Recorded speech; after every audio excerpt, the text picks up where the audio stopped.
लंबे लंबे रिव्यूज देखने ज्यादा टाइम कंज्यूमिंग लगते तो कोई बात नहीं मेरे दोस्त। 5 minute review of the Harrier and the Safari petrol is here with new features as well, और माइलेज टेस्ट भी किया हुआ है, तो सब कुछ मिलेगा आपको आज की इस डिटेल्ड वीडियो में।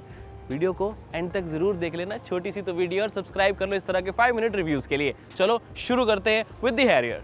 नई हैरियर पेट्रोल में सिर्फ इंजन ही नया नहीं है, इसमें फीचर्स भी नए हैं। जैसे ये नया कलर देखो, कैसा लग रहा है आपको बताओ।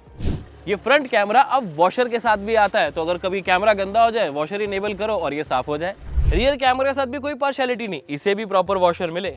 ये जो IRVM है ये अब डिजिटल हो गया है, यानी कि रियर तो दिखाए, अगर आप इसको व्यू पे क्लिक करेंगे तो फ्रंट का व्यू भी दिखाता है और स्प्लिट स्क्रीन भी दिखाता है। मेमोरी कार्ड में स्टोरेज सारी रहती है इसकी, और इस QR कोड को स्कैन करके अपने फोन पे भी एक्सेस कर पाओगे फाइल्स को।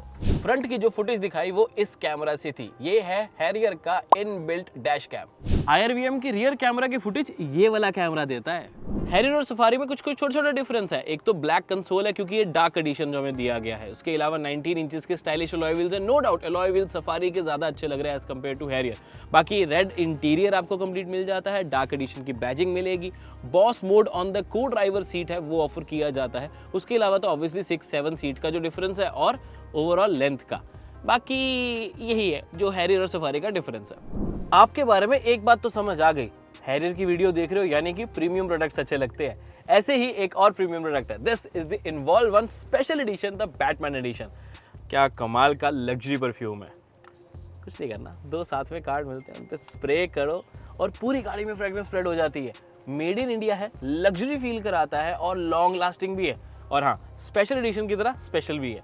तो car guide coupon code use करो और 10% डिस्काउंट हुआ आपका, और QR कोड भी आपके सामने है, तो स्कैन करो, परचेज करो मेरे कहने पे। इंटीरियर का कलर भी अब और प्रीमियम लगे, वो भी इस वुडन फिनिशिंग के साथ। स्क्रीन भी अपग्रेड हो गई, 14.5 इंचेस की सैमसंग की QLED display. Obviously Android auto Apple car पे वायरलेस मिले, रेसिंग भी यहीं पे यानी कि गेम्स भी यहीं कर सकते हो, अलेक्सा भी है, AQ भी, आर्केड स्टोर भी है, JBL के स्पीकर्स के साथ साथ अब ये गाड़ी डॉल्बी एटमॉस के सपोर्ट के साथ आती है, यानी कि म्यूजिक एक्सपीरियंस अल्टीमेट। सबसे पहले इस इंजन की खास बात और डिफरेंशिएशन वो बताया, तो 1.5 लीटर का हाइब्रिड इंजन जो आप सियारा में देख चुके हैं, बट ये नई कैलिब्रेशन के साथ आता है, यानी कि आपको पावर और टॉर्क ज्यादा मिलती है। और उसके साथ साथ हैरियर में तो ये मैनुअल ट्रांसमिशन के साथ भी अवेलेबल होगा। हालांकि मुझे लगता है टॉप वेरिएंट में शायद मैनुअल अवेलेबल नहीं है, तभी तो ब्रांड ने हमें सिर्फ ऑटोमेटिक चलाने को दिया, क्योंकि हम तो टॉप वेरिएंट ही चलाएंगे ना, नए फीचर्स के साथ जो आया है। फीचर्स मैं आपको आगे बताऊंगा, but power is actually very very very good. Personally मुझे इस साइज के हिसाब से पावर बढ़िया लगी, स्पेशली जब आप स्पोर्ट्स मोड पे होते हैं।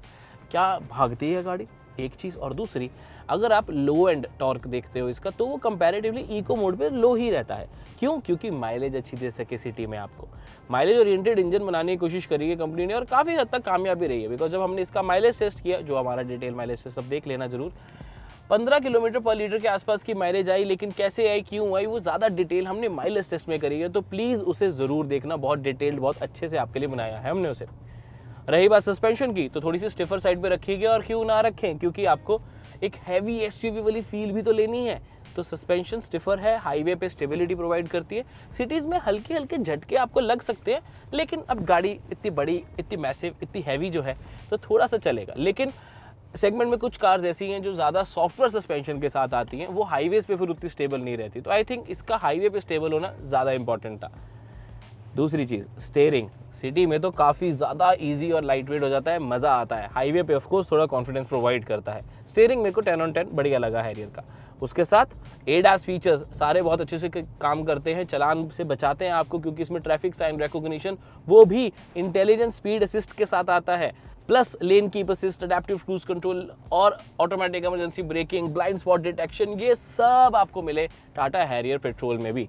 IRVM by the way digital हो गया है, तो उसकी वजह से विजिबिलिटी और बेटर हुई, तो स्कोर्स बढ़ते हैं। 7 अलग अलग कैमराज है, डैश कैम भी अब इनबिल्ट हो गया, तो वो भी एक कमाल का फीचर है। और गाड़ी में फीचर्स के नाम की तो बहुत लंबी लिस्ट है, चाहे वेंटिलेटेड सीट्स हो, इलेक्ट्रिकल एडजस्टेबल सीट, बड़ी नई स्क्रीन हो, या फिर JBL के स्पीकर्स हो। इंजन की स्पेसिफिक बात करें तो ऑब्वियसली वो डीजल वाला ग्रंट नहीं है, लेकिन रिफाइनमेंट काफ़ी नेक्स्ट लेवल है। इतना साइलेंट है ये इंजन, खड़ी गाड़ी आप अंदर हो या बाहर हो, इंजन की आवाज़ आती ही नहीं है। ऑब्वियसली जब आप ऐसे रेस देना चाहोगे तब तो थोड़ी सी आवाज़ ये करेगा ही, लेकिन जब रेस देते हो तो ये रेडी रहता है कि आप अब करो ओवरटेक, अब करो तेज़ स्पीड पे जो चलाना है चलाओ आराम से। तो हाईवेज पे ओवरटेक करना इसके साथ काफ़ी आसान रहेगा।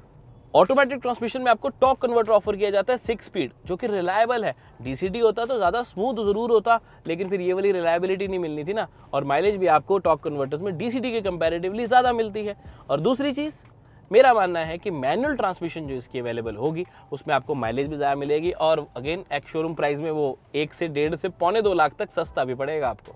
पिछला ट्रैक रिकॉर्ड देखते हुए हैरियर और सफारी में कोई बहुत ज़्यादा प्राइस डिफरेंस नहीं होगा। फर्क सिर्फ ये होगा कि वेरिएंट्स किसमें कौन से अवेलेबल है। ऑब्वियसली हैरियर में आपको ज़्यादा ऑप्शंस मिलेंगी, तो अगर आप वैल्यू फॉर मनी और बहुत सारे फीचर्स के साथ एक टाटा जैसा ब्रांड परचेज करना चाहते हो तो 5 seater the Harrier would be enough for you. लेकिन आपको थोड़ी और ज़्यादा स्पेस चाहिए, थोड़ा एक्सक्लूसिविटी चाहिए, क्योंकि सफारी हर कोई नहीं लेने वाला। हैरियर ज़्यादा बिक्री सफारी कंपैरेटिवली कम, और सफारी की कुछ बात तो अलग है, तो सफारी भी एक अच्छी ऑप्शन आपके लिए रहेगी। लेकिन सारा क्वेश्चन आता है इनकी प्राइसिंग पे। अब सिर्फ पेट्रोल इंजन तो नहीं है, फीचर्स भी काफ़ी ज़्यादा ऐड हो गए हैं, तो प्राइस क्या होगी जब आएगी तो आपके लिए हमारे चैनल के ऊपर, इंस्टाग्राम के ऊपर हर जगह अपलोड कर दी जाएगी। कैसा लगा 5 मिनट रिव्यू नीचे कमेंट करके बताओ। मैं मिलता हूँ अगली वीडियो में। Until then drive safe, take care, love you guys, bye bye.